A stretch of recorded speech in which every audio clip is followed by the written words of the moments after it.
नमस्कार दोस्तों, स्वागत है आपका मेरे YouTube चैनल में, जिसमें मैं आपके लिए मुंशी प्रेमचंद जी द्वारा रचित कहानियाँ लेकर आती हूँ। इस बार मैं आपके लिए जो कहानी लेकर आई हूँ उसका नाम है दो सखियाँ। ये कहानी है पद्मा और चंदा की। ये दो सखियाँ हैं, परम मित्र हैं। इनमें से एक सखी लखनऊ में रहती है और दूसरी गोरखपुर में, और दोनों ही पत्रों के माध्यम से आपस में अपने विचारों का आदान प्रदान करती हैं।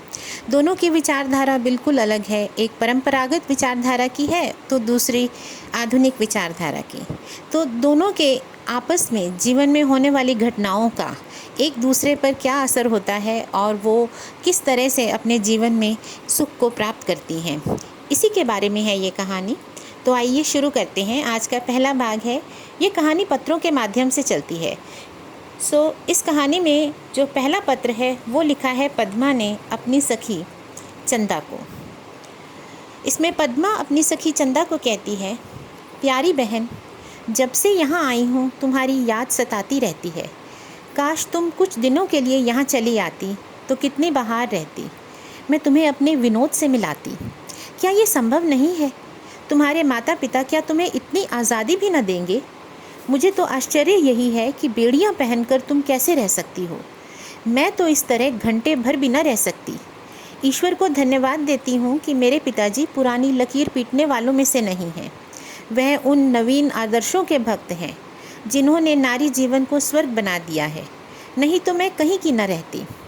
विनोद हाल ही में इंग्लैंड से डीफिल करके लौटी हैं और जीवन यात्रा आरंभ करने से पहले एक बार संसार यात्रा करना चाहते हैं।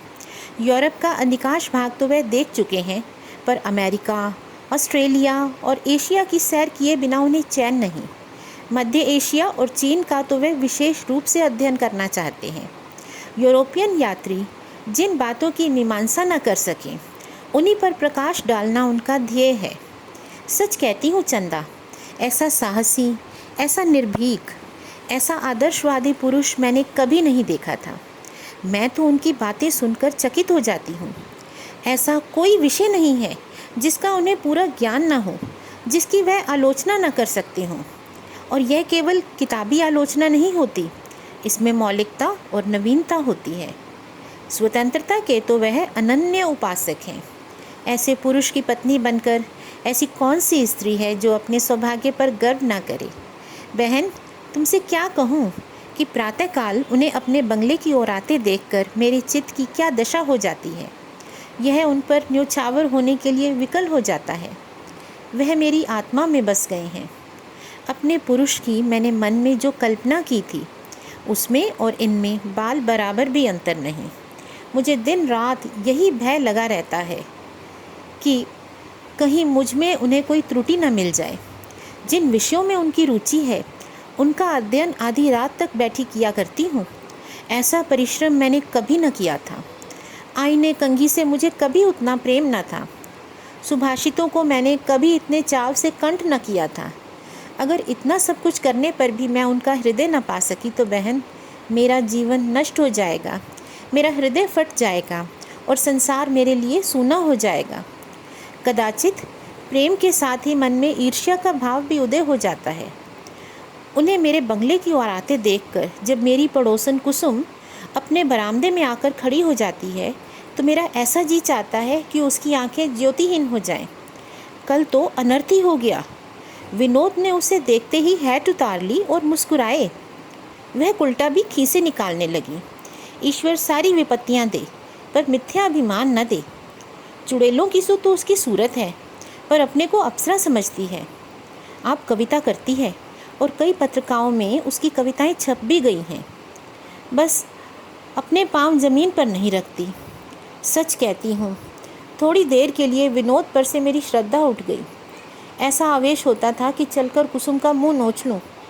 खैरियत हुई कि दोनों में बात चलन ना हुई, पर विनोद आकर बैठे तो आध घंटे तक मैं उनसे बोल न सकी।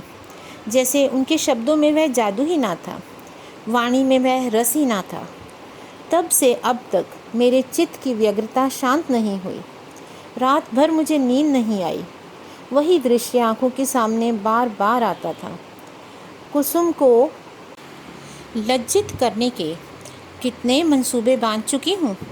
अगर ये भय न होता कि विनोद मुझे ओछी और हल्की समझेंगे तो मैं उनसे अपने मनोभावों को स्पष्ट कह देती।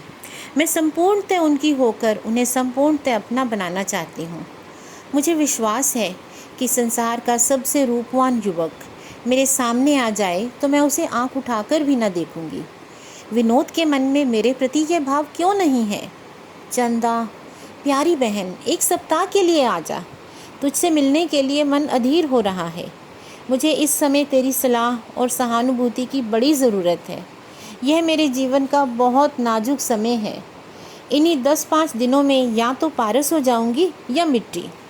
लो, 7 बज गए और अभी बाल तक नहीं बनाए। विनोद के आने का समय है। अब विदा होती हूँ। कहीं आज फिर अभागिनी कुसुम अपने बरामदे में ना आ खड़ी हो। अभी से दिल कांप रहा है। कल तो यह सोचकर मन को समझाया था कि यूँ ही सरल भाव से वह हंस पड़ी होगी, पर आज भी अगर वही दृश्य सामने आया तो उतनी आसानी से अपने मन को ना समझा सकूंगी। तो इस तरह से पद्मा ने अपने मन की बात अपनी सखी चंदा को बताई है। अब जब ये पत्र चंदा के पास पहुंचेगा तो वह इसके बारे में क्या विचार करेगी? क्या वो अपनी सखी को मिलने आएगी या उसकी अपनी भी कुछ इस तरह की कोई कहानी चल रही है? यह सब जानने के लिए ज़रूर देखिएगा इसी कहानी का दूसरा भाग। धन्यवाद। अगर आपको मेरी कहानियाँ पसंद आती हैं तो आप मेरे चैनल को लाइक, शेयर और सब्सक्राइब कर सकते हैं।